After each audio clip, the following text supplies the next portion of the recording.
இது மகிமை நேரம். இயேசு கிறிஸ்துவின் நாமத்தினாலே மகிமை டிவி நேயர்களுக்கு என் அன்பின் வாழ்த்துக்களை தெரிவித்துக் கொள்கிறேன். இன்னைக்கு நம்ம பார்க்கிற போகிற தலைப்பு நல்ல தேசம். யோவேல் 2ஆம் அதிகாரம் 21ஆம் வசனம். தேசமே பயப்படாதே, மகிழ்ந்து களிகூறு, கர்த்தர் பெரிய காரியங்களை செய்வார். தேசமே பயப்படாதே. இப்போ நம்ம தேசத்தில் நடக்கக்கூடிய காரியங்களை பார்க்கும்போது தானாகவே எல்லாருக்கும் ஒரு பயம் வருகிறது. நிறைய கொள்ளை நோய்கள், எங்கே பார்த்தாலும் கொலை கொள்ளை நோய்கள் தான் அதிகரித்து கொண்டு வருகிறது. ஒவ்வொரு நேரமும் கொரோனா வருகிறது, அதுக்கப்புறமா ஒவ்வொரு காரியங்களும் வரும்போது எல்லா காரியத்திலையும் அப்படிப்பட்டதான ஒரு காரியங்கள் நடக்கிறது. அதனால நிறைய பேருக்கு அந்த பயங்கள் இருக்கு. அதான் கர்த்தர் சொல்கிறார், தேசமே பயப்படாத, கர்த்தர் பயப்படாத, நான் உன்னோடு இருக்கிறேன்னு தான் சொல்றாரு. பயப்படாம நம்ம தேசத்துல என்ன நடந்தாலும் அதை குறித்து கவலைப்படாம அதற்காக நம்ம ஜெபம் பண்ணணும். இசப்பா, எங்களுடைய தேசம் நல்ல ஒரு தேசத்தை எங்களுக்கு தந்திருக்கீங்க. இந்த தேசத்தை நீங்க செழிப்பாக்குங்க, இதுல வரக்கூடிய அந்த கிருமிகள் எல்லாவற்றையும் நீங்க அழித்து போடுங்க அப்படின்னு சொல்லி நம்ம ப்ரேயர் பண்ணணும். அதுக்கப்புறமா மகிழ்ந்து களிகூறு.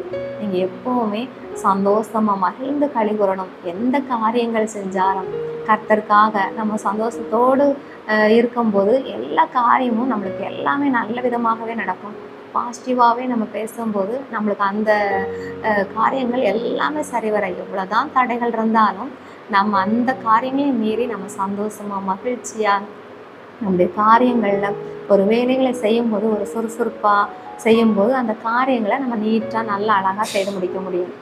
சோம்பேறியாக இருக்கும்போது நம்ம அந்த காரியங்களை சுறுசுறுப்பாக வெற்றிகரமாக நம்மளால் செய்து முடிக்க முடியாது. அது இன்னும் நம்மளுக்கு சோர்வை தான் கொண்டு வரும். அப்போ நம்ம மகிழ்ச்சியாய் களிகூர்ந்து நம்மளுடைய வேலைகளை சுறுசுறுப்பாக அந்தந்த வேலைகளை அந்தந்த நேரங்களை நம்ம செய்யும்போது தேவன் அப்படிப்பட்டதான ஆசீர்வாதங்களை தருகிறார். இப்போ கரெக்டாக இருக்கா, உண்மையாக இருக்கா, அப்போ அந்த இடத்துல நம்மளை ஆண்டவா உயர்த்துவார். நம்ம உண்மையாக இருக்கும்போது பயப்படாமல் தேவனை நோக்கி நம்ம அமர்ந்து இருக்கும்போது வழி நடத்துவார். ஆகாரை பார்த்து சொல்றாரு தேவதூதன், பயப்படாத அப்படின்னு சொல்லி. ஆகார ஆபிரகாம் அந்த இடத்துல துரத்தி விட்டாச்சு. துரத்தி விடும்போது அந்த இடத்துல அவளுக்கு ஃபஸ்ட்டு நல்லா தான் வரா. ஒரு துருத்தியில தண்ணி கொண்டு வரா. அப்போ அந்த தண்ணி, ஒரு பாட்டில் நிறைய தண்ணி இருக்குன்னு வச்சுருங்க, அந்த தண்ணியை கொண்டு வர, அந்த தண்ணியை நல்லா குடிச்சு பாதி தூரம் வந்தாச்சு. அப்போ அந்த தண்ணி இருக்கத்தட்ட அவளுக்கு பயம் இல்லை. ஃபஸ்ட்டு அவளை அனுப்பி விடும்போது அவளும் ஏதோ ஒரு நோக்கத்தில் பிள்ளையை பிடித்து கொண்டு அவள் வருகிறாள். வனாந்தரம் வழியாக நடந்து வருகிறா. வனாந்தரம் தான், அந்த பாதைகள் கரடு முரடானது வனாந்தரம், அதில் ஒன்றுமே இருக்காது, ஒரு தண்ணி கூட இருக்காது அந்த வனாந்தரத்தில். ஆனால் அந்த வனாந்தரத்தில் அவள் நடந்து வருகிறாள். அந்த தண்ணி அந்த ஒரு துருத்தியில் மட்டும்தான் வச்சுருக்கா. அந்த தண்ணி இருக்கதட்டும் அவளுக்கு பயம் இல்லை. அந்த தண்ணி செலவழிந்து போயிடுச்சு. அந்த தண்ணி காலி ஆயிடுது. அவளுக்கும் குடிக்கிறதுக்கு தண்ணி இல்லை, பிள்ளைக்கும் கொடுக்கறதுக்கு தண்ணி இல்லை. அந்த தண்ணி காலி ஆனோன்னா அவளுக்கு ஆட்டோமேட்டிக்காக பயம் வருது. இப்போ நம்மளுக்கு பணம் கையில் இருக்கும்போது பயமே இருக்காது. பணம் செலவழிந்து போயிடுச்சு, அப்போ நம்ம நாளைக்கு என்ன பண்ண போகிறோம், நம்ம பிள்ளைங்களுக்கு என்ன கொடுக்க போகிறோம் அப்படின்னு சொல்லி ஆட்டோமேட்டிக்காகவே பயம் வருது. ஆனால் கர்த்தர் சொல்கிறாரு, பயப்படாத, நான் ஒன்று நடத்துவேன். இந்த நாட்கள் இவ்வளோ தூரம் உங்களை நடத்தி வந்திருக்கேன்னா நான் தான் உங்களை நடத்தி வந்திருக்கிறேன். கர்த்தர் தாமே உங்களை நடத்தி வந்திருக்கிறாரு. அப்போ இன்னும் உங்களை நடத்துவேன்னு சொல்லி தான் அன்று சொல்கிறாரு. அதனால மகிழ்ந்து களி கூறுங்க, கர்த்தர் பெரிய காரியத்தை செய்வார். அப்போ ஆகாருக்கு அந்த இடத்துல ஒரு குறவை உண்டாக்குறாரு. அவளை பயப்படாதுன்னு சொல்கிறாரு. வனாந்தரத்தில் ஒன்றுமே இருக்காது. பாட்டில் தண்ணி முழுவதும் காலி ஆயிட்டு, பாட்டில் தண்ணி முழுவதும் இருக்கும்போது அவளுக்கு பயமே இல்லை. ஆனால் அந்த தண்ணி காலி ஆகணும்னு அவளுக்கு பயம் வருது.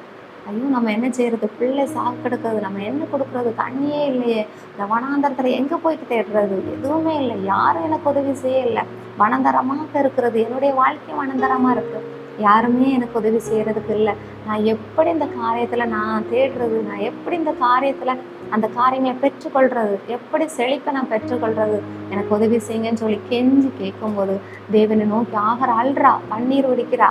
அப்போ நம்மளும் கண்ணீருக்கு நிச்சயமாக பலன் உண்டு. கண்ணீரின் ஜெபத்தை நிச்சயமாக கேட்குற தேவன். நம்ம மனசு கஷ்டமாகும் போது தான் நம்முடைய கண்ணீர் வருகிறது. நம்ம உள்ளம் உடைந்து நம்ம ப்ரேயர் பண்ணும்போது தான் கண்ணீர் வருகிறது. அப்போ நம்ம லேசாக சும்மா ப்ரேயர் பண்ணிட்டு போவோம் அப்படின்னு சொல்லும்போது அந்த கண்ணீர் வருகிறது இல்லை. அப்போ நம்ம கஷ்டத்தோடு பாரத்தோடு ஒன்றுமே இல்லைங்கிற சூழ்நிலைகளில் தான் கண்ணீர் வருகிறது. அப்போ அந்த நேரத்தில் தான் அற்புதத்தை ஆண்டவர் செய்கிறாரு. இவளுக்கும் தண்ணி பக்கத்தில் இருக்கும்போது ஆண்டவர் அற்புதம் செய்யலை. தண்ணி இல்லையே காலி ஆயிட்டுங்கும் போது தான் அவளுக்கு அற்புதம் நடக்குது. அப்போ இன்னைக்கு நம்ம கஷ்டப்படுகிற சூழ்நிலைகள்ல தான் இப்போ நம்ம நல்லா இருக்கோம், செழிப்பாக இருக்கோம், அதில் ஆசீர்வதிக்கும் போது அது ஒரு பெருசாக அவங்களுக்கு தோணாது. ஆனால் கஷ்டப்படுகிற நேரங்களில் ஒன்றுமே இல்லாத நேரங்களில் அதில் தான் கர்த்தர் உங்களுக்கு அற்புதம் செய்கிறார். கர்த்தர் பெரிய காரியங்களை உங்கள் வாழ்க்கையில் செய்வார். எதை நோக்கி செயல்படுகிறீங்களோ, எதை நோக்கி நீங்கள் வேண்டிக் கொண்டிருக்கீங்களோ, எதை நோக்கி உங்களுடைய மனசு தாங்கள் அடையுதோ, எது வேணும்னு நினைக்கிறீங்களோ, வீடு கட்டணும், நம்ம எல்லாருமே வீடு கட்டி இருக்கிறாங்க, நம்ம எப்போவுமே வாடகை வீட்டிலே தானே இருக்கிறோம் அப்படின்னு சொல்லி நீங்கள் நினைக்கலாம். ஏசப்பா நீங்கள் எனக்கு தாங்க, எனக்கு ஒரு நல்ல வீடை நீங்கள் கட்டி தாங்கன்னு சொல்லி கர்த்தர் மேலே நம்பிக்கை வைத்து நம்ம எதற்கும் பயப்படாமல் மகிழ்ந்து நம்மளுடைய வேலைகளை செய்யும் போதும் கர்த்தரை நோக்கி நம்ம கேட்கும்போது அந்த எனக்கு இல்லை, எனக்கு நீங்கள் உதவி செய்யுங்கன்னு சொல்லும் போதும் ஆகாருக்கு தேவதூதன் அந்த காரியங்களை ஒரு துறவை உண்டாக்கி தண்ணீர் கொடுத்து அந்த பிள்ளையை உயிர்ப்பிக்க வைத்தாரோ, அதே போல் உங்களையும் உங்கள் குடும்பத்தையும் போஷிக்க வைத்து உங்களை உயிர்ப்பிக்க வைத்து உங்கள் காரியங்களை எல்லாவற்றையும் ஆண்டவர் உயிரடைய செய்வார். எதில் செத்து போன காரியத்தில் ஆண்டவர் அற்புதத்தை செய்வார். அற்புதத்தை செய்கிற தேவன் இன்றும் உயிரோடு இருக்கிறார், இன்றும் ஜீவிக்கிறார், உங்களோடு இருக்கிறார். நீங்கள் தேவனை நோக்கி கேளுங்க, நிச்சயமாக இருப்பதுங்களா ஆண்டவர் அதிசயங்களை உங்களுக்கு செய்வார். பயப்படாமல் இருங்க. தேவன் தாமே இந்த வார்த்தைகளை ஆசீர்வதிப்பாராக. ஆமாம். ஜெபம். அன்பே ஏசப்பா, உண்மை பிடிக்கிறோம், விசுவஸ்தரிக்கிறப்பா, இம்மடுமாய் ஜீவன் சுகம் வேணுது காக்கோடான படி நன்றி செலுத்துக்கிறேன் ஏசப்பா. நீங்கள் பாதுகாத்துருங்க, நடத்துங்க, எங்களோடு கூட இருங்க, வழி நடத்துங்க, ஆசீர்வாதத்தை நடத்த வேண்டும் என்று ஜெபிக்கிறேன் ஏசப்பா. இந்த காரியங்களை நீங்கள் அற்புதம் செய்யுங்க, அதிசயம் செய்யுங்க, பயப்படாதேன்னு சொல்லியிருக்கீங்க. ஆகாருக்கு எப்படி நீரூற்றை கொடுத்தீங்களோ அதே போல் அவங்களுக்கு நீரூற்றை கொடுத்து நீரை ஆசீர்வதிங்க. இயேசுவின் ஜெபிக்கிறேன் பிதாவே, ஆமென்.